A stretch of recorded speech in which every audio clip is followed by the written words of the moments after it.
ఇందులో కొన్ని వ్యవహారాల్లో నాకు అనుభవం లేదు. ఫినాన్షియల్ యాక్ట్స్ మాత్రం నేను చూస్తాను. ఆ శారీస్ సెలెక్షన్స్ అని తనే చూడాలి.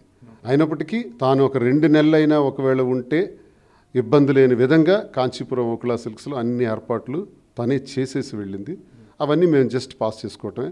మరి కస్టమర్స్ అందరికి కూడా ఏ ఇబ్బంది లేకుండా అన్ని ఏర్పాట్లు చేసాం. ఇంకో బ్రాంచ్ కూడా రెడీ అవుతుంది. వైజాగ్లో కూడా ఒక బ్రాంచెస్ కింద ఎక్స్టెన్షన్లో కూడా చాలా పనుల మీద నిమగ్నమై ఉన్నాం. మరి ఆ పనుల్లో నేను ఒకవైపు ఉన్నాను, ఒకవైపు బిగ్ బాస్లో తనున్నారు. ఇవన్నీ ఒక మంచి వేదిక. బిగ్ బాస్లో కూడా ఒక మంచి సందేశాన్ని ఇచ్చి బయటికి రావటం జరుగుతుంది. ఇది ఒక వ్యాపార రంగానికి కూడా చాలా ఉపయోగపడుతుంది. రేపు రాజకీయ రంగానికి కూడా ఉపయోగపడుతుంది.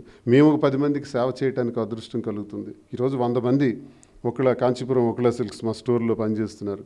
మరికొన్ని బ్రాంచెస్ అయితే కనీసం ఒక 1000 మందిని జీతాలు ఇచ్చి పోషించగలిగే స్థాయికి ఎదగాలని ఆ అవకాశం మళ్ళీ ప్రజలే మాకు ఇస్తున్నారు. ప్రజలే ఈ స్థాయిని మాకు తీసుకొచ్చి ఇచ్చారు. లేకపోతే బిగ్ బాస్ నుంచి ఎందుకు పిలుపు వస్తుంది? బిగ్ బాస్కి పంపించింది కూడా వాళ్ళే. కాబట్టి నారు పోసేవాడు నీరు పోయాడా? స్వామి అన్నీ చేస్తారు. అలాగే బిగ్ బాస్కి పంపించిన ప్రజలే మాధురిని ఏ రకంగా గెలిపించాలి, ఏ రకంగా ఉన్నత స్థాయిని ఇవ్వాలన్నది ప్రజలే నిర్ణయిస్తారు. ప్రజలే దేవుళ్ళని నమ్మిన మేము ప్రజలకే మా జీవితాన్ని అంకితం చేసాం. వాళ్ళే అన్ని నిర్ణయాలు తీసుకుంటారు.